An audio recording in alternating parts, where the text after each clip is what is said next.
Yamaha finally unveiled the all-new addition to its street bike lineup, the YZF-R9. Of course, we're yet to see how this bike performs in real life, but based on Yamaha's description of the market it's intended to fulfill, some customers will be delighted and others will be left wanting.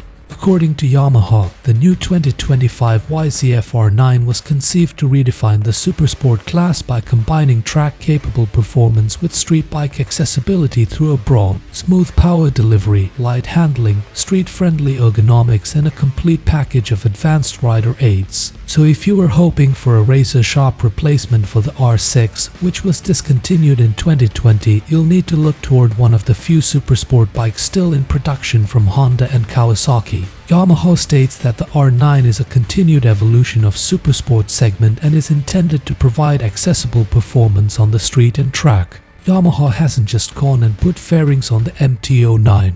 The engineers have designed the R9 from the ground up, and it all starts with an advanced gravity cast delta box frame. This is the lightest aluminum frame ever featured on a Yamaha Supersport model and works with a high-spec fully adjustable KYB fork and rear shock. Although Yamaha has said the R9 is not intended to provide all-out track performance at any cost, its clip-ons are positioned somewhere between an R6 and R7, so you can expect pretty sporty ergonomics that compromise somewhat for comfort on the street. The eagle-eyed amongst you will have noticed the front winglets, which Yamaha says are functional and contribute to making this the most aerodynamic model the company has ever produced. Powering the R9 is the same 890cc CP3 that enamored us on the MT-09 and MT-09 SP.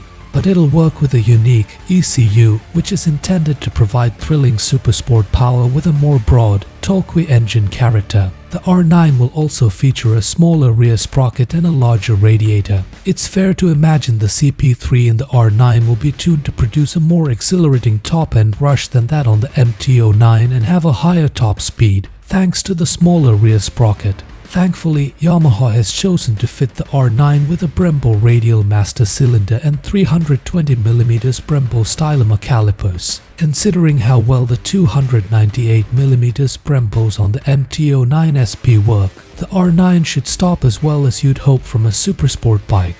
Although the R9 isn't intended to be as hardcore as the discontinued R6, I don't think riders will complain about the slew of electronic features derived from the R1. The R9 gets an electronic suite handed down from the R1, which is impressive, but all the more so when you realize the R9 costs just $12,499. There's a 6-axis IMU, which enables the R9 to use a 9-level, lean-sensitive traction control system, MotoGP developed 3-level slide control system, and lean-sensitive brake control system with ABS. You'll also be able to turn the rear ABS off, which should get track riders feeling giddy. The rest of the rider aids on the R9 are the same as you'll find on the MT-9 SP, except for one. This model will feature launch control.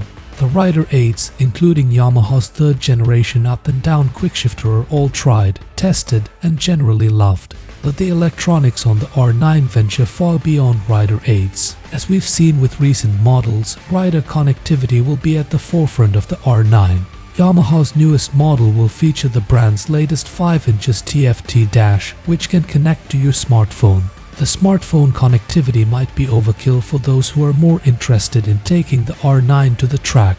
I mean, you can even view photos from your phone on the dash. But if you're a tech fiend and love this kind of stuff, you're probably wondering when you can get your hands on Yamaha's latest piece of kit. If you're sold on the R9, you'll have to wait until March to swing a leg over, as that's when it hits dealerships. Until then, you can agonize over what color to choose between the Team Yamaha Blue, Matte Raven Black, and Intensity White Red Lime. Let me know your thoughts on Yamaha's decision not to produce an out-and-out R6 replacement powered by the CP3 unit. Does the world need another cutthroat supersport, or has Yamaha played its cards perfectly by taking a more balanced approach between street and track performance? Leave your thoughts in the comments section below. If you liked this video, then smash that like button, and if you'd like to catch more motorcycle news and content, consider subscribing to the channel, and I'll catch you in the next one.